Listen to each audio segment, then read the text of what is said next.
Audio Jungle.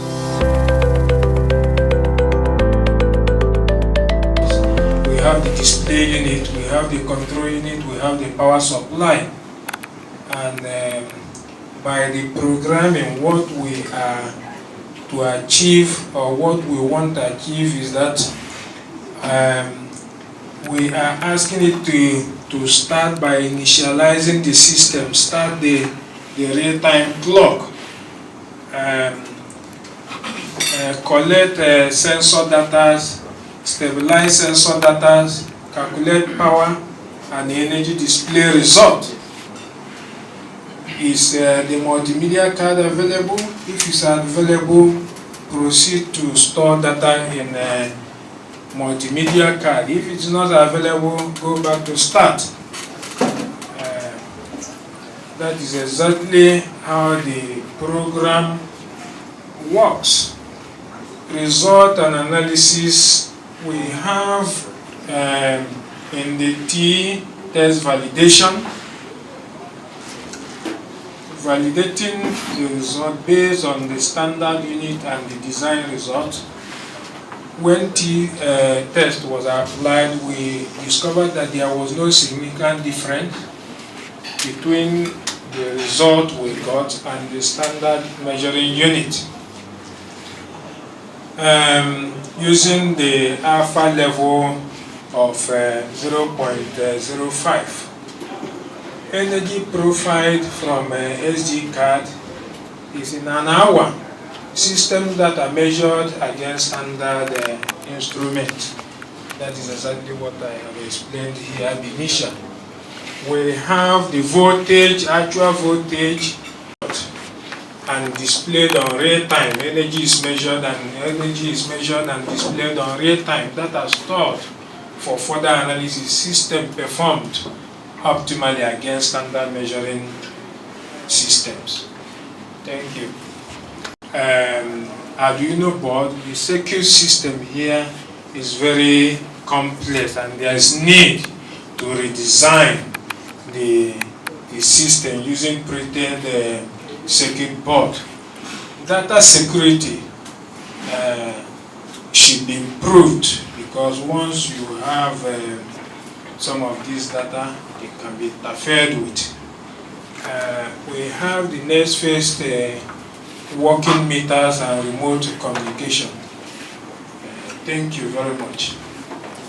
You go tell us your motivation, your observation, your research findings from literature, and then what you were able to achieve, and then how it probably works. So try to make it snappy within 10 minutes, and then give us your thoughts. Okay. Make a presentation. But to move from one place to the other, I think from the source to destination. And within the environment, there are obstacles. So they have to avoid these obstacles without coming in contact with them. A lot of researches have been done on autonomous mobile robots. The main problem of the existing research work are that most at times the robot comes in contact with the obstacles before avoiding it. So it has to come in contact with the obstacle. Now it will signify that it's in contact. Then it will not take some step backward, then now avoid the robot. This autonomous vehicle have application in various places: surveillance, transportation, industry, military, and hazardous environment. So this environment are dangerous to man. Therefore, there is need for little or no human intervention in this environment. And therefore, the robot has to be able to navigate within this environment to move from source location to target destination. And therefore, the essence for navigation, which is path planning. The path planning is the computation of an optimal path for a robot to move from a source location to a target destination environment containing obstacles. And the robot must not be in contact with obstacles. To determine the optimal path, there are criteria that has to be satisfied. You either use minimum distance, or shortest time, or minimum cost. And these costs are in terms of energy or in terms of fuel consumption. Next slide. It's been developed by Zenshin and Intuition based on the echolocation behavior of bat. Bat sends signal, listen for the echo. Based on that, it can be able to sense whether there's obstacle in front of it, so that it cannot avoid it. To avoid the obstacles, it has to use the optimal criteria. In this work, we employ the distance as the criteria used for the robot to avoid obstacles. This is the modified BAT algorithm. We have to modify the BAT algorithm. I present this paper 2017 here in Ieee, where we modified the algorithm. The reason why we modified the algorithm is that the BAT algorithm itself doesn't have enough space for exploration. Therefore, we have to increase the exploration stage so that the algorithm can be able to search for the optimal result. This is why we modified the algorithm. Next slide, sir. This is the objective function that the algorithm will solve, which is an unconstrained optimization of the objective function, where S2 and Y2 is the coordinates of the target destination, S1 and Y1 is the coordinate of the source location, that is where the robot will start moving. So the robot for the robot to move, it has to compute the angle in which it will move. And this is the reason why we use the second equation 2 alpha, to determine the direction of the movement of the robot. Now as the robot is moving, it now uses, next slide, sir, these two equations, 3 and 4, to update its movement according to both X and Y axis. So now the equation 5 is used as a distance sensor, so it can be able to sense whether there is obstacle in front of the obstacles. If there is obstacles, then the algorithm will not be implemented so that the robot will navigate the obstacles. Next slide, sir. Okay. So this implementation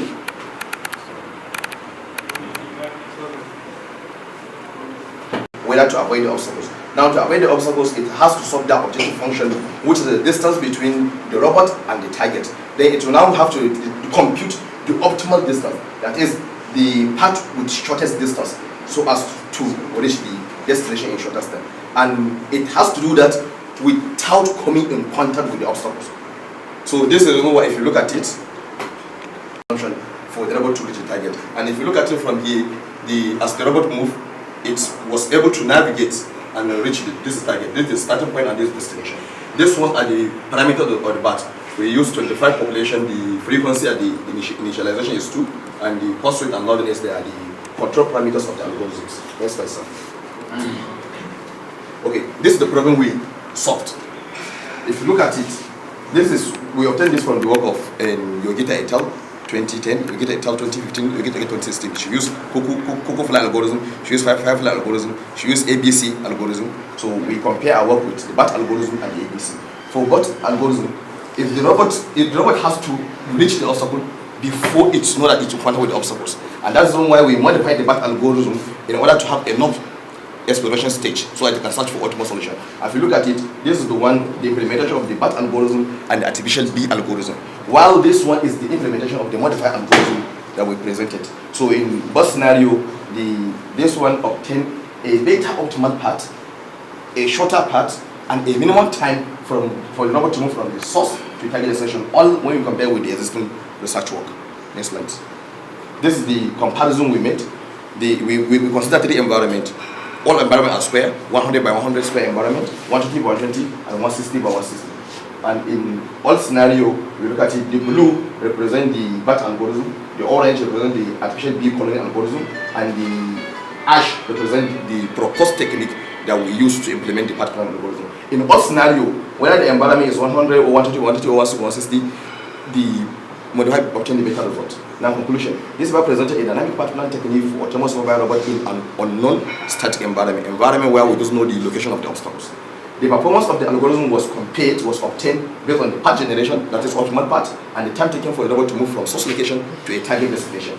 The result obtained shows the effectiveness of the developed algorithm in different environments with different complexity. This complexity is in terms of number of obstacles in the environments. Recommendations. Comparison of the developed path planning algorithm with other nature-inspired algorithms, like ant colony algorithm. This one is big, we compare with artificial bee colony. So we tend to compare with ant colony. But even though ant colony is also a blind algorithm that it has to come in contact with obstacle before it avoid it. Then we need to validate the effectiveness of the developed algorithm in an environment with real obstacles to see how will algorithm perform. Then finally, we intend to implement the algorithm in an indoor experimental setup. In reality, at least we will develop a robot, then now implement the algorithm on top of a microcontroller so as to see how the algorithm will perform. Thank you for listening. To this humanitarian workshop. My name is Engineer John Funshadibayo.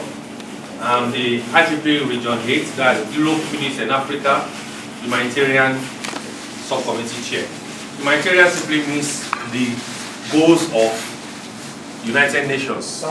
Welcome, sir. You understand? Everybody knows United Nations, right? Yeah.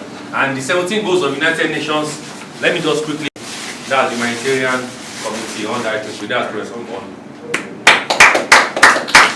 And he will also give, my discussion is just 5 minutes, he will also take another 5 minutes, and that's what we're out of it. But it's for everybody, it's not only for the learned.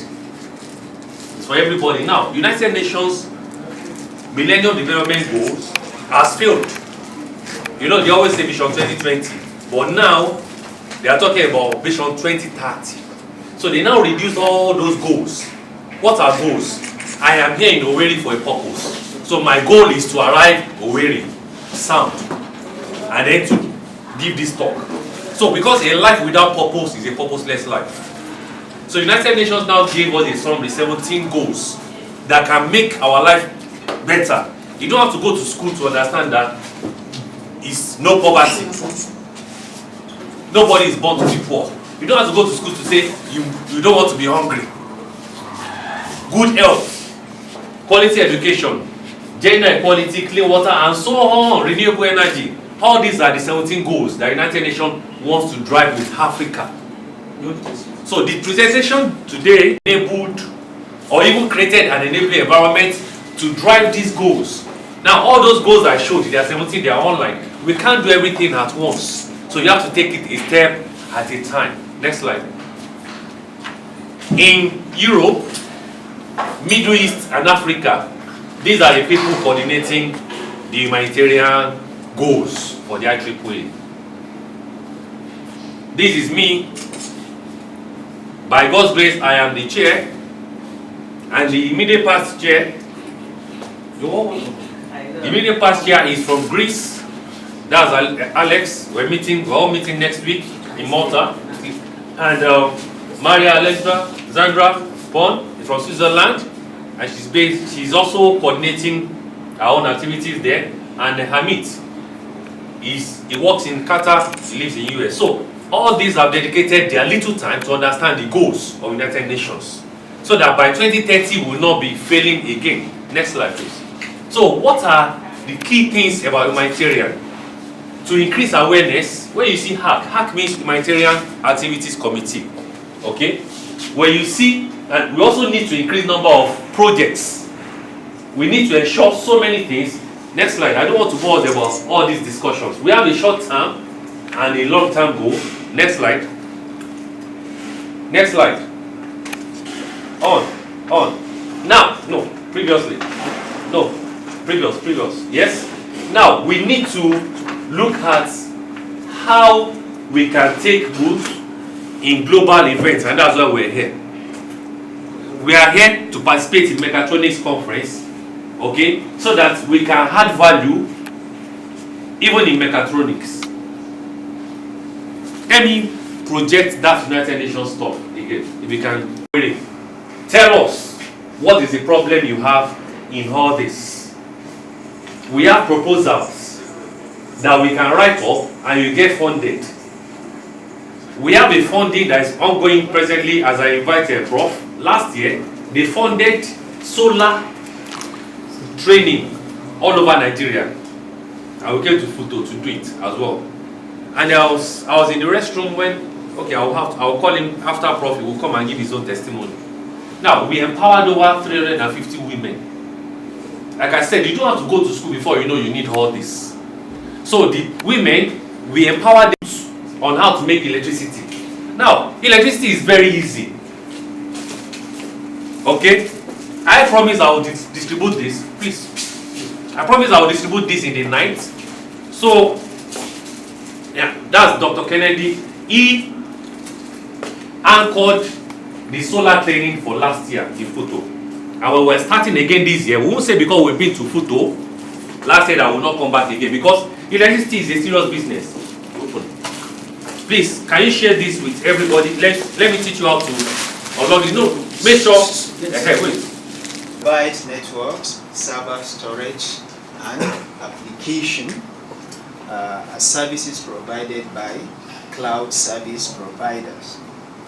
Despite these obvious benefits of cloud computing, such as the benefit of reducing the cost of hardware and software installation, and reducing the costs of managing storage, software and hardware, etc. This use of cloud presents security and privacy concern as you are entrusting your important data to some organizations or individuals that are there as cloud service providers. Some of them may be malicious insiders. So, digital steganography, which is the art of hiding what data inside a cover medium, which can either be what a video, an audio, or an image, can be useful in this regard. Therefore, our work will involves a study on cloud computing itself, security issues of cloud computing, steganography, specifically at least significant bit steganography, in order to find how it can be used to ensure the security of information that is to be uploaded to the cloud. Cloud computing, we have already defined it as the computing services that are offered on the basis of subscription. It is having the following characteristics: on-demand self-work service. A cloud client can be able to access cloud services online to enable him add, delete software, data, or change data. Broad network access, you can access cloud services using your smartphone, laptop computers, and what have you. Resource pooling, rapid elasticity, and major services. These are some of the characteristics. Cloud computing is having three service models, which are the software as a service, and platform as a service, and infrastructure as a service. First one, software as a service. It involves providing software applications that any cloud user can use as a service that is provided by cloud service providers, such as Google App, etc. Platform as a service. This involves epitomizing layered software as a platform for some services. Example, Google App Engine. Infrastructure as a service. It involves standardized delivery of full storage systems, servers, switches, routers, and other systems for handling workload range from application component to high-level performance computing. Examples, Joint, Google. The next is cloud deployment models. Cloud has 4 deployment models, which are public, private, hybrid, and community cloud. The public cloud are services that are provided and any customer can subscribe and use them. But private cloud is are services that are provided to some particular individuals or organizations privately, and only them can use such services. And then the hybrid cloud. Hybrid cloud is the combination, combine the features of both the private and the public cloud. Then the community cloud. In the community cloud, it involves a group of it is a cloud service that are provided to group of organizations or individuals that are having the same interest or in the same industry. So some security concerns of cloud computing are malicious behavior of the insider, data protection, application protection, insecure, incomplete data deletion, authentication, and authorization. So some malicious behavior of the insider. This is one of the main challenges of this is one of the main security challenges in what? Cloud computing. Some of the what? Cloud users, maybe within the service provider organization or within the customer organization, maybe malicious users. They may what? Expose your what? Secret information to adverse data protection. Organizations or customers that use cloud services should what? Take much measure to protect what? Their data, because what? The cloud provider may not provide what? Adequate security for their what? Data that they may store in the what? Cloud storage. Application protection. Also, the cloud users should take what? Measures to also impose his own what? Security, in addition to that of what? The provider. As what? The provider may not be committed to ensuring what? Because there has to be what? Security agreement between what? The provider and the customer. So the provider may not be committed to such work. Now, from this algorithm, this is the equivalent feedback controller that you get, the relationship, that's the relationship that you get when you use the internal model control algorithm. So GC is the final controller parameters that you get from the internal model control algorithm. And it will take the form of a parallel PID controller, which is shown right there. KP plus KI over S plus KDS, where KP is the professional gain, KI is the integral gain, and KD is the derivative gain. Next. Now, at the board is just a flow chart of the algorithm, control algorithm method. It's a step-by-step process of how you can be able to arrive, in the process of designing this this controller. Next. So, this just as a summary of this proposed approach, we just discovered that instead of setting a control structure and then trying to extract optimality from the controller, which is what previous methods have been using, the approach of this work, of this presentation, is that we are going to postulate a model of the DC motor which we have derived previously, and then while stating the desirable control objective that we want for the DC motor, then we will now be able to effectively control the DC motor. And then we're also going to choose a filter, a first order filter, with a time constant that is less than the time constant of the closed loop time constant of the DC motor.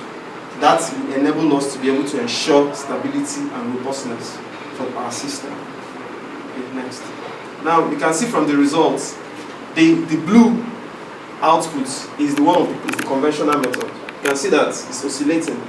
Before it even gets to the settling time, before it steadies out, it takes a longer time. But our method is the dotted red, pink line. You can see that it has a very fast response. In fact, it achieves steady states in less than probably 0.3, less than 0.3 seconds. And it's also fast, it's stable, it doesn't have, there's no presence of oscillations, which shows instability in the system. So our control algorithm gives a better performance and should be adopted in order to get all these performance criteria that I described for you guys initially. Next. Then we also carried out a robustness analysis. Robustness is it tries to tell us how stable our system is. What's the stability? Is it very stable?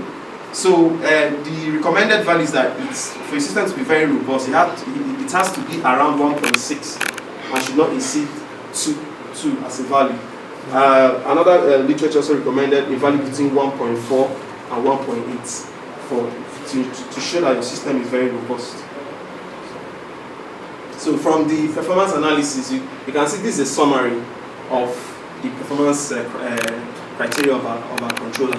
Comparing with the conventional, you can see that the settling time for our controller is 0.235, while that of the previous method is higher, 0.55. The previous method has overshoots. Ours doesn't have an overshoot. Okay. Why in terms of robustness, our value is just within the recommended 1.6. Why the PID is 1.79, that's approximately 1.8. So ours gives a better performance. Now, in terms of applications, yes. This control algorithm can be used to control the speed and torque of DC motors. for example, used in traction motors for fuel cell vehicles, hybrid electric vehicles, because it's motors that drive those vehicles. And in the present situation we have in Nigeria, we are relying heavily on fossil fuels, which release a lot of greenhouse gases and pollution in our atmosphere. But with these kind of vehicles, they are very friendly to the environment. They are eco-friendly. They don't release harmful gases. In fact, recent studies show that about 18% of CO2 and greenhouse gas emission is emitted by motor vehicles. So we are trying to reduce this by introducing electric vehicles into Nigeria now, and with the government interest right now in Nigeria trying to bring in that technology, this control algorithm will be very key in order to control the speed of the DC motor, which drives the car. So in concluding, we have been able to present a model-based control scheme to control the speed of a separately excited DC motor, which has not been used before. This particular control algorithm ensures the stability, improved performance of the speed of the DC motor. Thank you very much. Okay, thank you, President. Your name and it one place like that, then one see. But well, it will ring immediately. Let's just see. Let's hear pam pam pam pam pam pam. No, you not hear an alarm. You just get the call. Okay. Now I want to turn this thing. I'll turn it on. It's loading. It's shining green light below. It's loading. It's loading. Fine. So you see this blinking red light. So it's in active mode now. Yes, sir. So what I want to do now, I want to connect my server to this device. And here I go.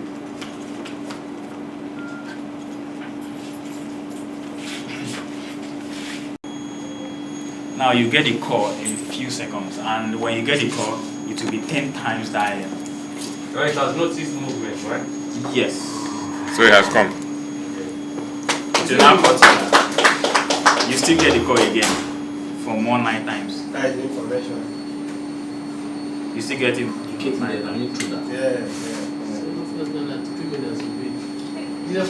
So the reason why it will be 10 times is whenever it misses one die due to network issue, the rest Let me catch gets him. it. Okay.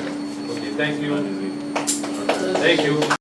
It actually has some pins that connect, and then run what is called KI. KI is just a security code that make it to connect to a network. So what we just do is to create multiple profiles in just one SIM card. But the new thing there is not about the profile. This is what it means, is to create multiple profiles and put them in a blank SIM card. So that is, however, that is not the novelty there. This is just step one. Step two is, how will that profile now hand over or change as the network goes on? So what this paper is all about is, how do you write that multiple profile, and how do you write the AI algorithm that does that profile changing? There are various approaches that we tried, but the first one involved the use of if-else. If this is not available, do this. If this is not available. However, we now found out that that one was not really very intelligent. So what we now did is to use neural fuzzy algorithm, neural network, and fuzzy logic. And then the whole idea is that if you need to write fuzzy logic in a SIM card with so much memory, how do you run it? So what we did is that we generated fuzzy rule and now codify it into neural network, train the network. After training, we now extracted the weight and the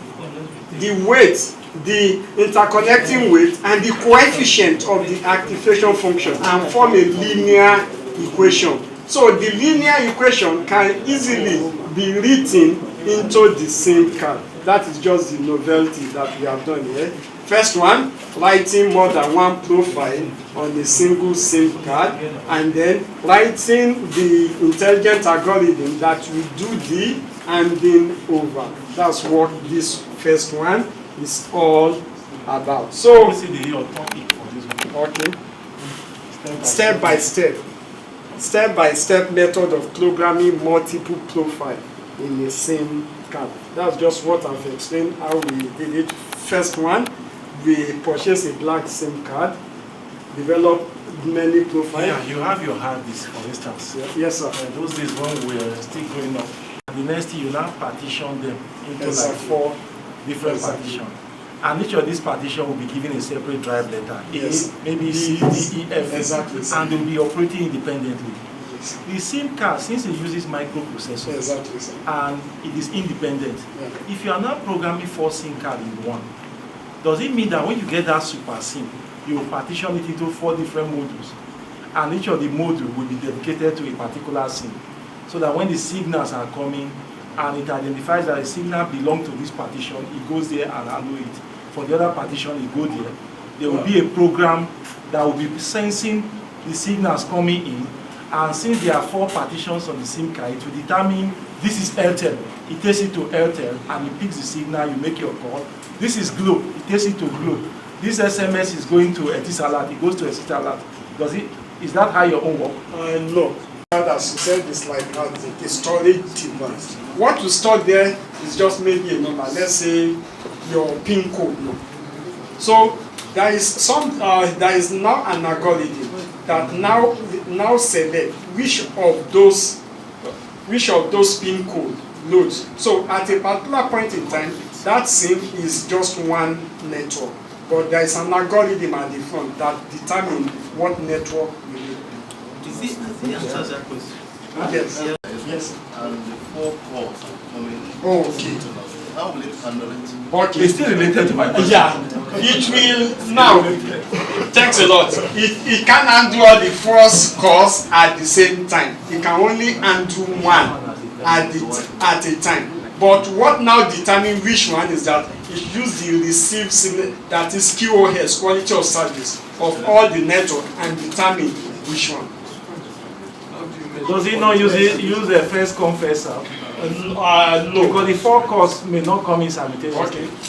May use first come first serve. We are not using that. We are just, the whole idea is that we want subscriber to experience best quality of net, best QoS.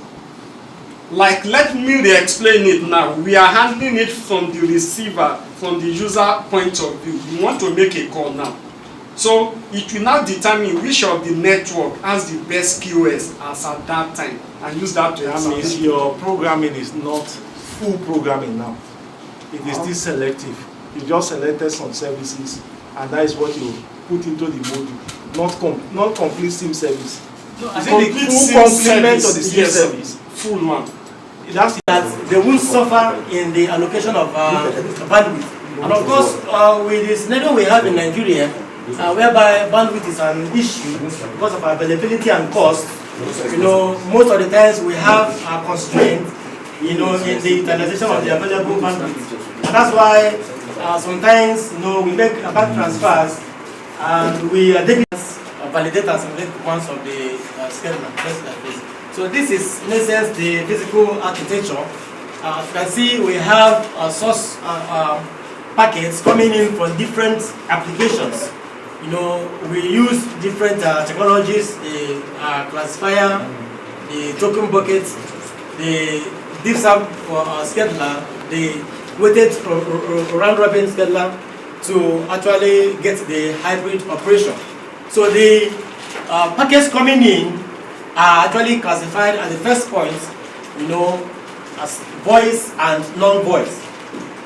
And the voice is given, sent to the token bucket through a priority scheduler. Then the second level of classification, that's actually where our contribution comes in. We're able to pull out, the best the business and mission critical data out of the volume of data that's available coming into the network, and then of course classify them, separately as such, and of course send also to the token bucket using the same priority scheduler. But then to take care of the congestions that are very obvious because of the constrained bandwidth situation, we now have a reserved link for these mission critical data and of course the voice traffic. And then when they are actually gotten through the priority scheduler, they are transmitted through the reserved link. And then whatever overflow, depending on the volume that comes in, is not lost, because that's a very serious issue with voice.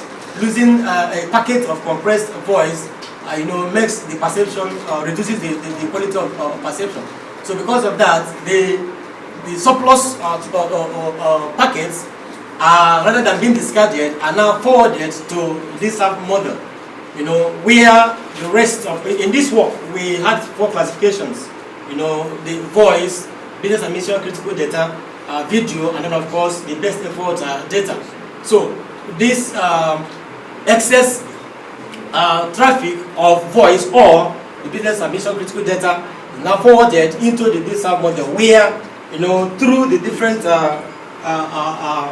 queues, we're able to actually mark them and of course forward to the round robin scheduler.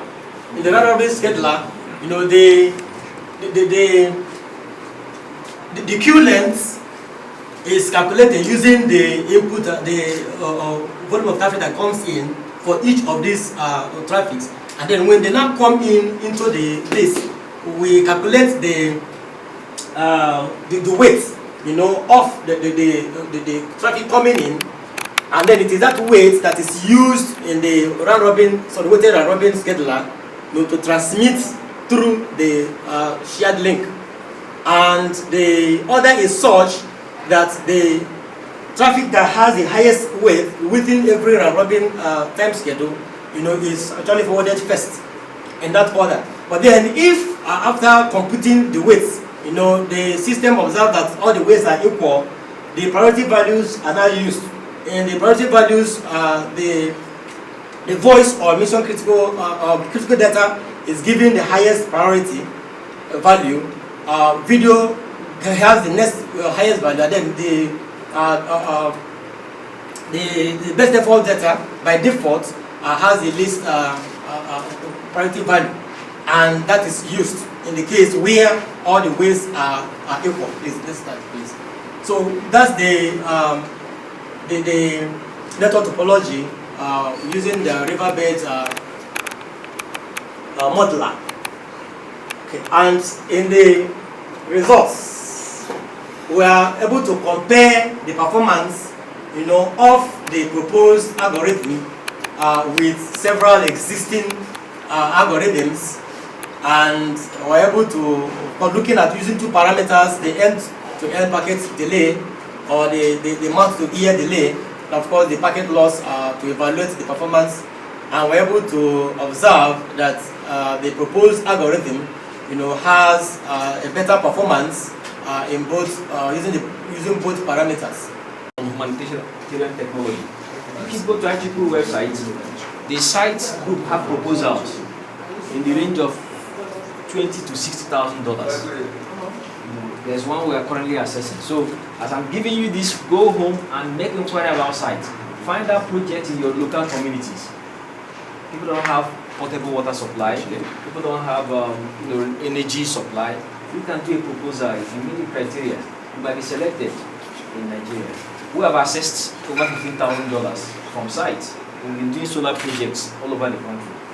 So once you just identify a viable project, you put up a proposal, and if you win it, you get the funds through IEEE Nigerian section, and then you can go to your community and then answer chief. So as I give you this, no, as I'm giving you, please, who is? I'm sure that you can do that. Look at the camera.